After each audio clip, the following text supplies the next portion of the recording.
বাংলাদেশের খেলাধুলার উন্নয়ন তথা নারী ক্রীড়াবিদদের জন্য আলাদা ডরমেটরি, ইনজুরি রিকভারির জন্য রিহ্যাব ও জিমনেশিয়াম নির্মাণে সহযোগিতা করার আশ্বাস দিয়েছে কাতার ফাউন্ডেশন।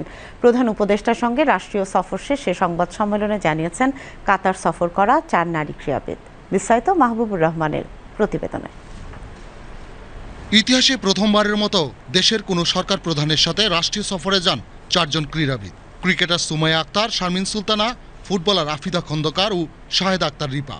কাতারে আর্থনা সম্মেলনে প্রধান উপদেষ্টা প্রফেসর মোহাম্মদ ইউনূসের সফরসঙ্গী হিসেবে খেলোয়াড়রা পরিদর্শন করেন কাতারের আধুনিক সুযোগ সুবিধা সম্বলিত নানান ক্রীড়া স্থাপনা। দেশে ফিরে সেই ঐতিহাসিক আর স্বপ্নিল অভিজ্ঞতার কথাই তুলে ধরেন ক্রীড়াবিদরা। কতটা আগে গেছে যে ফুটবল ইউজ করেছে, যে একটা ফুটবল মাঠ, ওইটা হচ্ছে পিচ কভারটা উঠিয়ে দিয়ে ওখানে হচ্ছে সুইমিং, তারপরে হচ্ছে অন্যান্য টেবিল টেনিস, বাস্কেটবল খেলাগুলো হচ্ছে। আর ওখানকার হচ্ছে যে স্টুডেন্টদের দেখলাম যে একটা একাডেমিতে ফুল স্কলারশিপ, আর ওদের মনে হইতেছে যে ওরা এখন মনে হইতেছে ওরা পড়তে যাবে, ওরা স্কুলে যেতেছে, ওরা বের হইতেছে, ওরা মাঠে যেতেছে।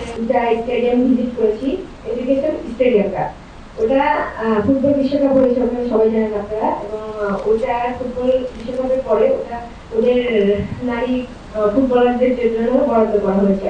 একাডেমি গেছি, ওখানে আমরা একটা ইনডোর ভিজিট করেছি, ওখানে অনেক গেমের ফ্যাসিলিটি ছিল। পুরো বাংলাদেশে হচ্ছে গ্রামগঞ্জ থেকে আমরা 4 জন গেছি, এটা আমাদের কাছে অনেক বড় পাওয়া যে সবার হয়ে আমরা প্রতিনিধিত্ব করতে গেছি। বাংলাদেশ ফুটবলটাকে হচ্ছে কাতারের সামনে তুলে ধরা, বা ক্রিকেটটা বাংলাদেশের অল যে খেলাগুলো আছে সেগুলো যেন আমরা তুলে ধরতে পারি। ক্রীড়াবিদরা কাতার ফাউন্ডেশনের সিইও শেখা হিন্দ বিনতে হামাদ আল থানিকে বাংলাদেশ সফরের আমন্ত্রণ জানানোর পাশাপাশি ক্রিকেট, ফুটবল সহ অন্যান্য খেলায়ও সহযোগিতা করার আহ্বান জানান, যেখানে পাওয়া যায় আশ্বাসও। তো অনেক ভালো লাগছে। স্পেয়ার একাডেমিতে গেছি, এখানে তো ইনডোর আছে, তারপরে আউটডোরও আছে।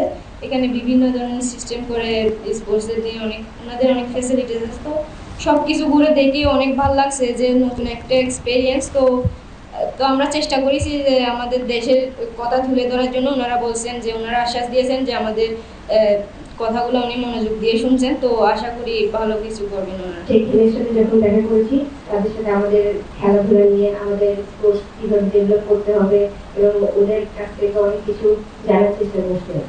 কাতারের সঙ্গে বাংলাদেশের নানামুখী সহযোগিতাপূর্ণ সম্পর্ক রয়েছে, এমনটি উল্লেখ করে প্রধান উপদেষ্টার উপ প্রেস সচিব আবুল কালাম আজাদ মজুমদার জানান, সফরে ক্রীড়াবিদরা অন্তর্ভুক্ত থাকায় ক্রীড়া ক্ষেত্রে সহযোগিতার দ্বারও উন্মোচিত হয়েছে। কাতারের সাথে আমাদের অনেকগুলো সহযোগিতাপূর্ণ বিষয় রয়েছে, যেগুলো নিয়ে আমাদের আলোচনা হয়েছে। ক্রীড়াবিদরা সেই সফরে যাওয়াতে তাদের নিয়ে একটা আলাদা আগ্রহের সৃষ্টি হয়েছে এবং আলোচনাগুলো তাদের নিয়ে শুরু হয়েছে। আমরা মনে করি যে এটা একটা শুরু। মাননীয় প্রধান উপদেষ্টা সরাসরি নিজে কথা বলেছেন কাতারের যারা স্পোর্টস কর্মকর্তা আছে, এবং আপনারা সবাই এটাও জানেন যে কাতার ফাউন্ডেশন আসলে স্পোর্টসের জন্য কতটা বড় ফ্যাক্টর গ্লোবালি।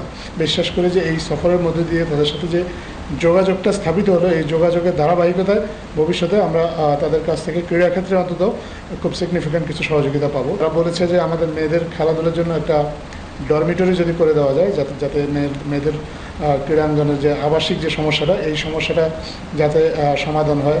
মেয়েদের জন্য ডেডিকেটেড কিছু জিমনেশিয়াম তৈরি করে দেওয়া যায় কিনা, এই বিষয়গুলো নিয়ে আলোচনা হয়েছে। কাতার ফাউন্ডেশন মূলত কাজ করে নারীদের নিয়ে, আর নারী ক্রীড়াবিদদের এই সফর নিঃসন্দেহে দেশের ক্রীড়াঙ্গনে নারীদের অংশগ্রহণ আরও বৃদ্ধি করবে। তাছাড়া শুধু ক্রিকেট, ফুটবল নয়, ভবিষ্যতে রাষ্ট্রীয় সফরে অন্যান্য ডিসিপ্লিনের ক্রীড়াবিদরাও অংশ নেবার সুযোগ পাবেন, এমনটিও জানানো হয় সংবাদ সম্মেলনে।